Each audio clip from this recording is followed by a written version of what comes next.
side, and then a little.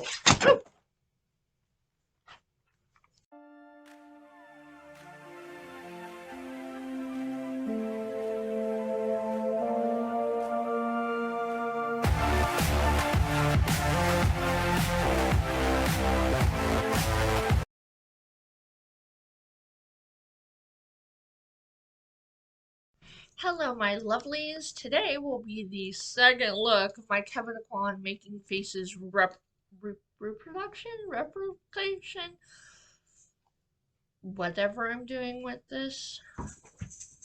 Playing fetch with my dog while making videos. Anyways, so today's going to be the second look in this series. I hope you enjoyed the video in the first series.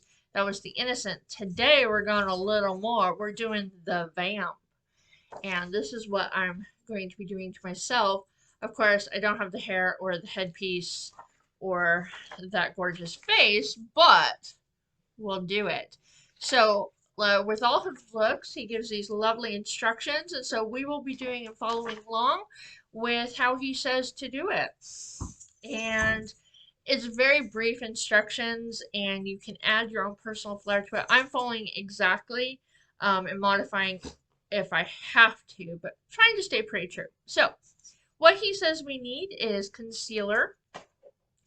I will be using my RCMA Shinto palette to color match and conceal myself. He also asked for translucent setting powder. I'm using my Bin 9 Neutral Set colorless setting powder. Translucents, you have to be careful with them. They sometimes can add like a light effect to you, make you look whiter. I don't want to look whiter. I'm pretty pale myself.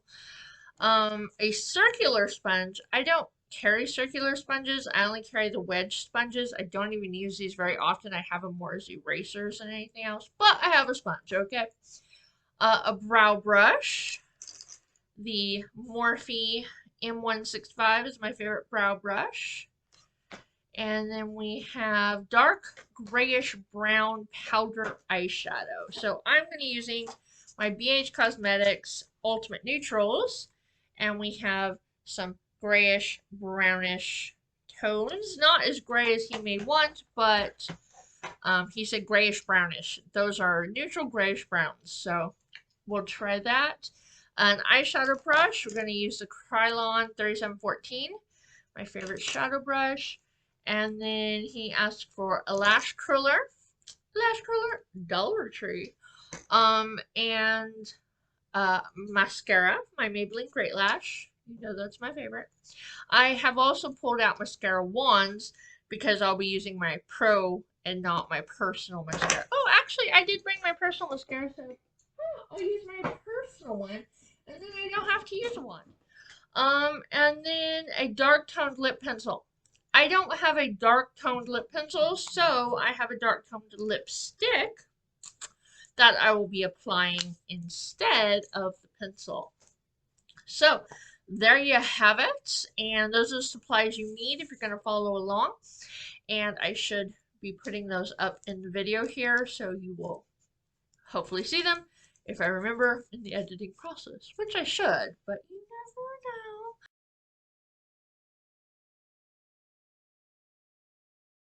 Alright, so that being said, let's get started. Alright, step number 1. There is no foundation used in this picture. Only a bit of concealer and only where needed. If you use either product, keep the application light. Okay, so this is more of a blemish control. So we'll go with that. I can handle some blemish control.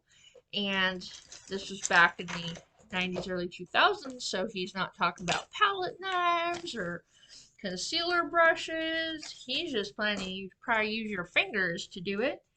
So we're gonna take some concealer that would work for me. Go mix that. And do I want to use fingers? Do I want to use fingers? This is how I used to do it, people. Back when I was young and... Oh, that's too light. Oh, it's too pale. I'm gonna look like I'm gray under the eyes. I don't want that. I have become very spoiled in using brushes and everything. I'm just going to do a little on my lids. So, back in the day, no brushes were needed. It's weird to not use. I'm just going to do my T-zone with a little concealer on my under eyes. I'm choosing the T-zone because the Vamp looks like she's kind of a little more pale, and I'm very pink in my T-zone, so yeah. Oh no, no. It's super weird using my fingers. I mean, I used to do this, so, but I mean, it's been probably like more than 10 years since I've done this for my personal. I did this for my personal look long after I, started doing pro makeup because you get lazy, and then I kind of upgraded and started doing like my own makeup nicely and not just with my fingers. So let's clean up that. I'm looking appropriately blended, I think. Okay, so now he wants us to use step 2 is use the loose setting powder with the sponge all over the face. Okay, so we're going to pour out a little bit of this. I use the back of my palette instead of a palette. I don't keep a metal palette in my kit. I never really do that. And I don't usually use sponges for powder, but that's what he says to do. So we're gonna lightly set that all over. So the last look we were supposed to be dewy, this one we are supposed to be matte. Hopefully I'm not setting any wrinkles. You gotta be careful with the powder under the eyes, man. I have clients coming in later, so I hope I don't look crazy. Be like, I don't think we want to hire you for our wedding. Yeah. Alright, I've applied it everywhere but my eyelids. Oh, excess, shall we? Set that aside. Alright, step 3. Apparently this hand couldn't do it. It was like, I overuse this hand sometimes and it cramps up, so not for that. Okay, to achieve this look, I intentionally brushed the eyebrows down at the ends and up at the beginning to create a downturned eye. So upwards and then downwards. So he is not talking about this kind of brush now that I'm reading. I will figure this out with Now the model in his picture has thicker eyebrows than I do. As you can see, I don't have hair out there, so I will have to get a little tricky, but he went up here and down here to keep them a little more downwards. So up and a little more down. But I don't have eyebrows, so I'm going to grab my personal brow mascara that I have here at the studio. So I'm not being gross. This is my personal stash.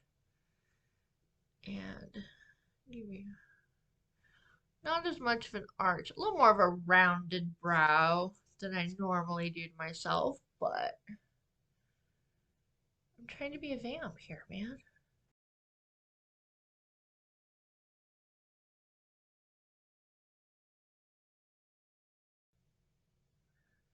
Well, that's as round as they're gonna get.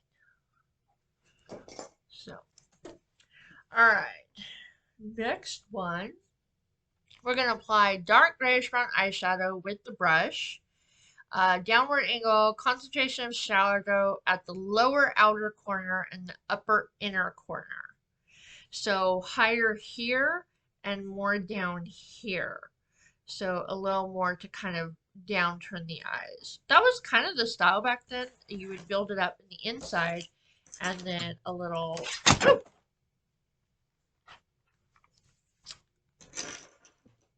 Ignore that. So you'd build it up here and then kind of type swoop down there. So we're gonna... I think I want to just do straight gray because I don't think that brown is going to be dark enough. So let me switch to gray. Let's see. There we go.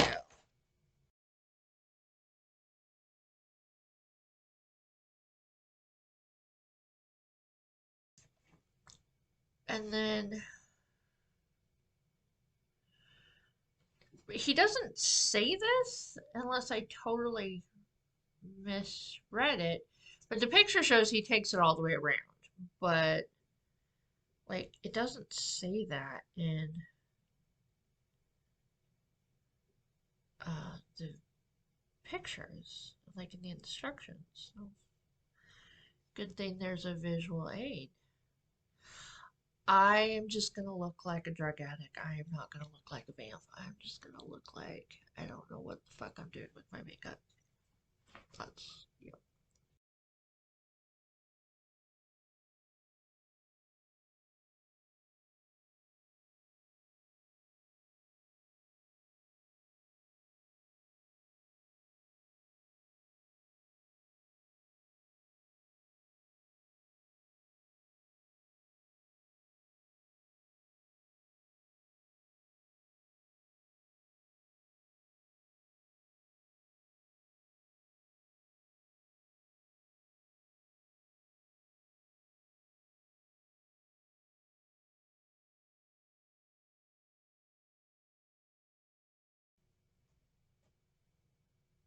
So you can probably tell I've modified from the picture quite a bit, only because my eye shape is so drastically different, and to get the same effect, I need to bring it up because this droop here is killing me. It's making it look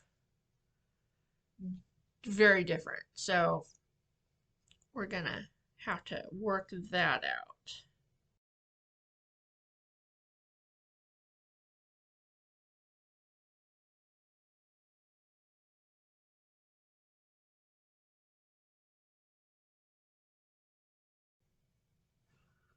I do look a little sad looking.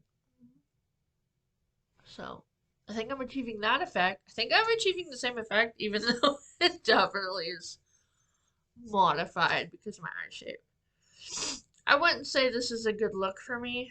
It's look like I'm frowning. Alright, but let's proceed. Next step, my mascara is applied top and bottom to very curled lashes, completing the winsome look. So, translation would be curl your freaking lashes and then apply mascara.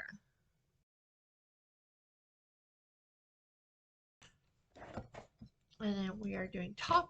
Whoop, I'm just dropping everything today.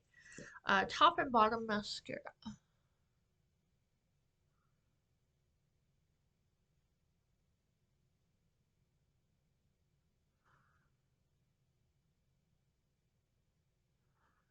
Well, my stubborn lashes didn't want to curl.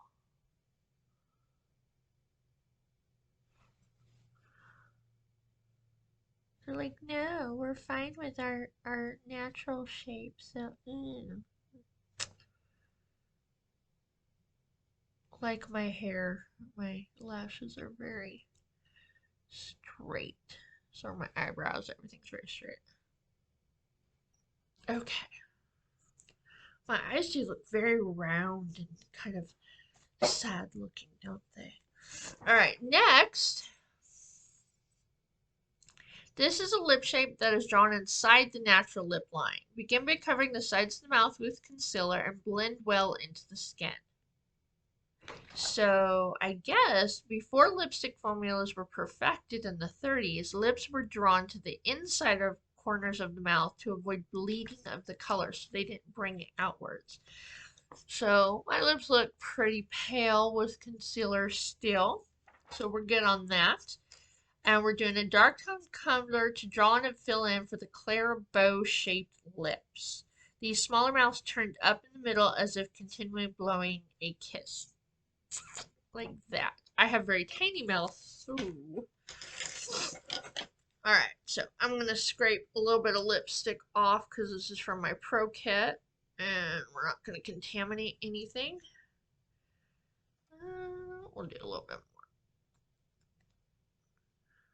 It is very sad the very first time you slice into a brand new lipstick and you remove that beautiful shape. You're like, but for cleanliness, you do what you do. Alright, we're gonna attempt this lip.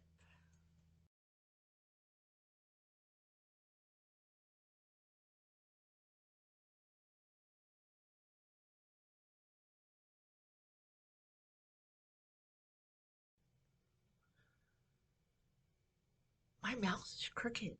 Dude, I never realized that.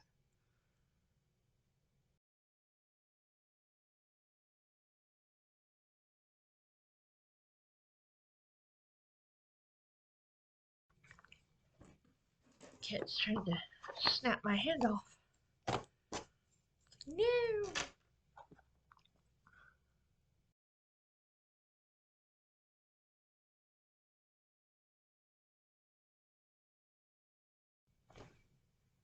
Aw, that's a cute little mouth.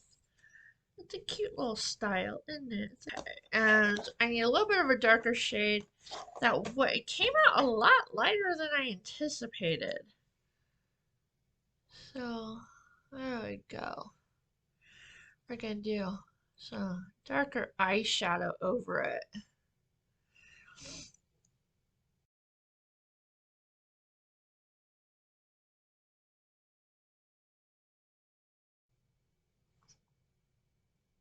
Definitely remind me a little more of my goth days.